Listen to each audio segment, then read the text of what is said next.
And I think we're live. Not really sure. Looks like we are. I think there are a couple people watching. So we got this Mevo camera actually testing out today. Also, if you have any questions, if you're watching, you have any questions, certainly feel free to ask away in the comments. Hopefully the audio is not too bad. Just testing this Mevo camera, which is a great live streaming, or seemingly a great live streaming camera, but it's going to take me a little bit to get this set up, I think. So this is the first test.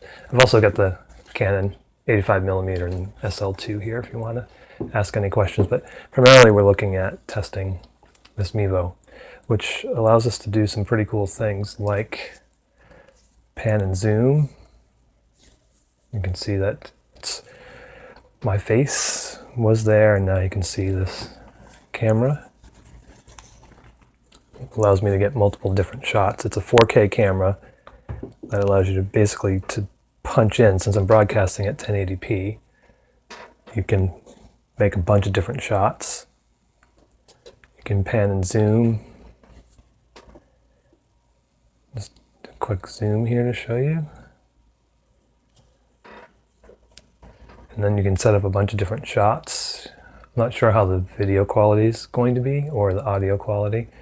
So testing that. If you have any questions, again, certainly feel free to type them in. This runs on an Android phone, so you can actually change your shots with the Android phone. I've got this lavalier microphone plugged into my Android phone. It can be plugged into a tablet. It also works for iOS devices. I'm just checking this out to see how well this might work as a nice live streaming option. Just one camera. Live streaming that I've done before has been with a number of different cameras. So this is just going to be a one camera solution that gives you a bunch of different shots. Still, again, experimenting with it. Hopefully the audio is good. Let me know if you're in the chat. What do you think about the audio and the video? You can also go completely wide, so you see everything in the picture, including this beautiful keyboard. And then it allows you to go back again to some predefined shots.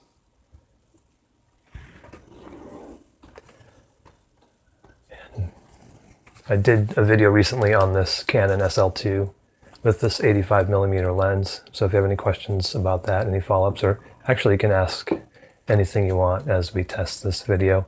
Hopefully I'm not getting anybody dizzy with all the panning and zooming and all that good stuff. And just try another pan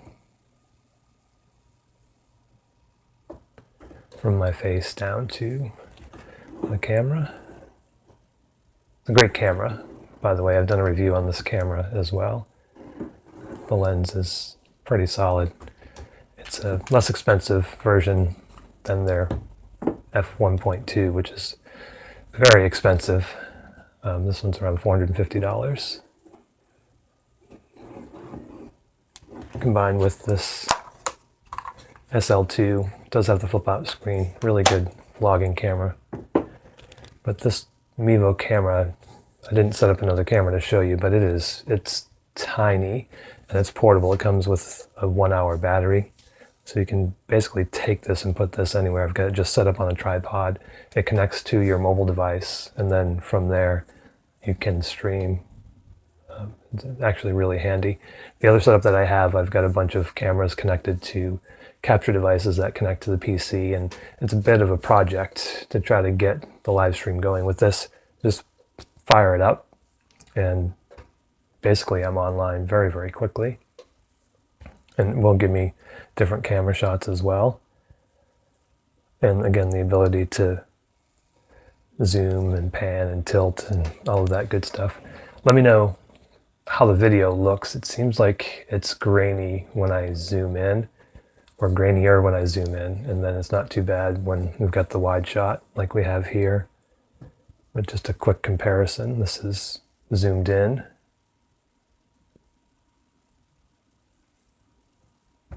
Another zoomed in shot. This one is a little less zoom.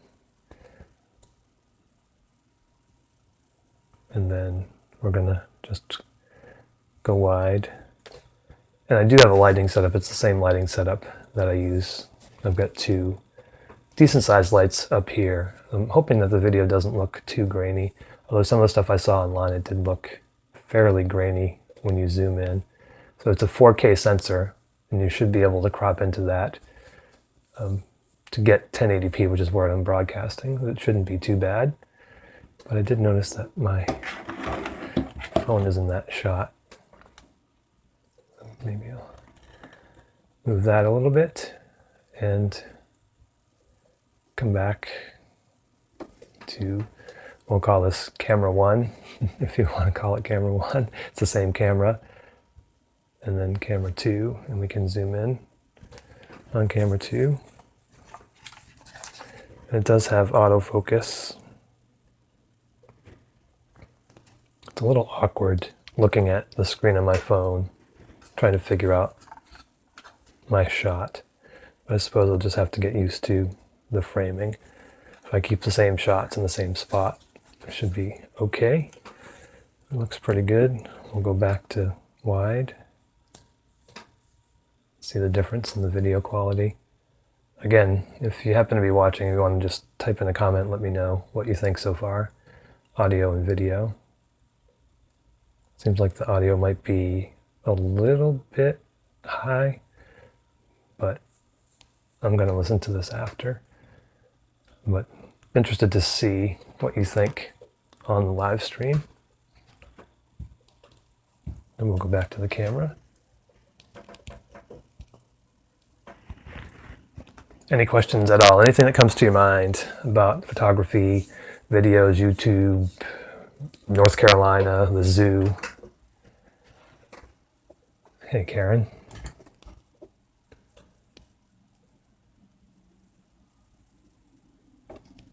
The question is, about to purchase the SL2, but the EOS M50 got announced. Which should I get for personal and travel use? That's a great question. I actually considered the M50. I thought it was great because it had 4K, but I don't know if you've watched videos. That 4K is cropped, really, really cropped. So a regular lens that you might use really crops in, so you don't really get that wide angle of view. And the 4K, when you're in 4K mode, you don't get that dual pixel autofocus. That dual pixel autofocus really is, to me, what makes Canon great for videos. This SL2 has been, it's 1080p only, but it's great. I've got the 10 to 18 lens on that, and for vlogging, it's great. You basically just, you don't really need anything. You hold the lens out, and you've got the screen. I have a microphone that I put on top of that if you want to put a mic. If not, actually the video or the audio quality is pretty good with these built-in microphones on the SL2.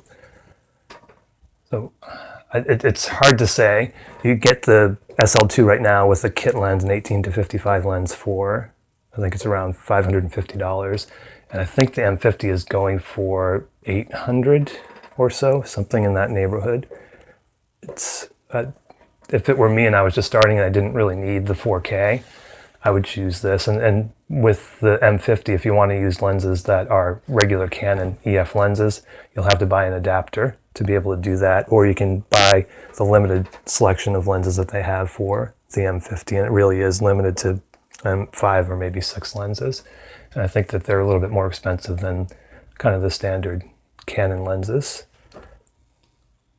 So I hope that answered your question without actually saying I would buy this SL2. I would buy the SL2 over the M50, given the price difference and the fact that 4K to me really isn't in the M50. It's not great because I want dual pixel autofocus when I get a Canon for video.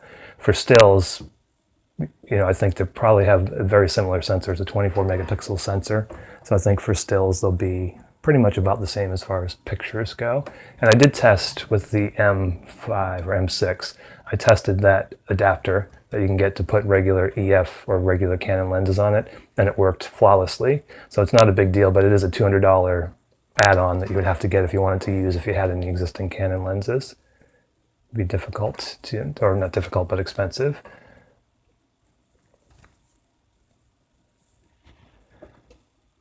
I hope that answered your question. Thanks for the question. I appreciate it. I would say that, actually, I wish I still had the M6.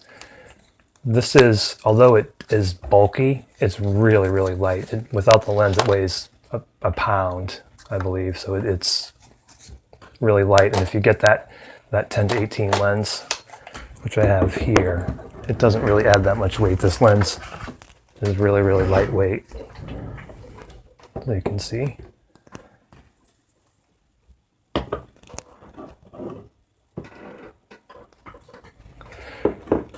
Yeah, I don't think you can go wrong actually with either of those cameras. I just feel like for me and for travel, the SL2 is great. In fact, I'll probably bring this with me when I go. I'm traveling back to my favorite place, Disney, soon. I may have another camera that I'll be testing, but I think I'm going to bring this one with me because it does such a good job. And I've got another lens, which is the 18 to 135 lens, which I can use for vlogging and for regular photography. So when you put that 18 to 135 lens on, I bought mine used. You can get them at a reasonable price. It makes a great vlog slash picture camera or stills camera. And that lens is not necessarily the sharpest, but it does give you a wide range from 100 or from 18 to 135. So that would be my recommendation.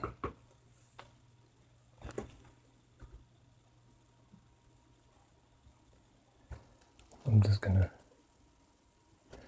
continue to do a little bit of testing and probably wrap this up very shortly. But thanks again for the question. And I know that you've left some comments on the videos as well. I hope those videos helped you out.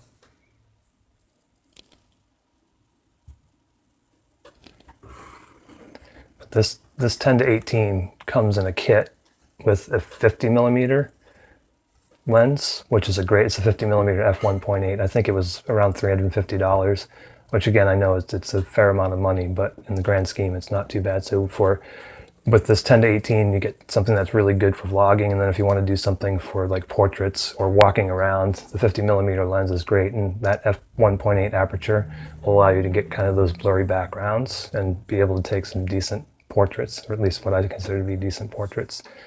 So I think that there's greater capabilities with the SL2. I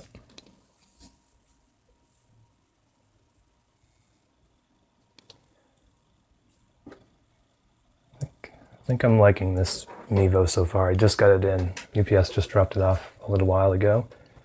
And this microphone, luckily, I had. Sorry, I keep looking down. But yeah, I think this is going to work out nicely. It's very portable, very small.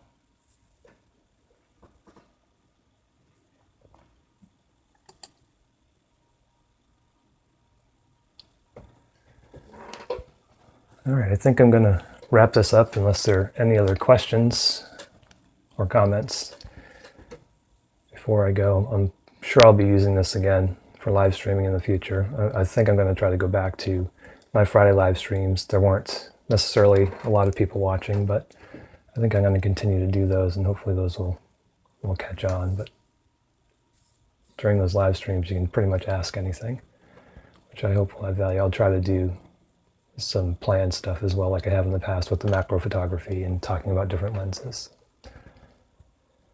So thank you for watching. I appreciate it. I think that's going to do it for this test of the Mevo. This is version 1. Seems like it's going to be a nice little camera. Thanks for watching. We'll talk to you again or see you again soon.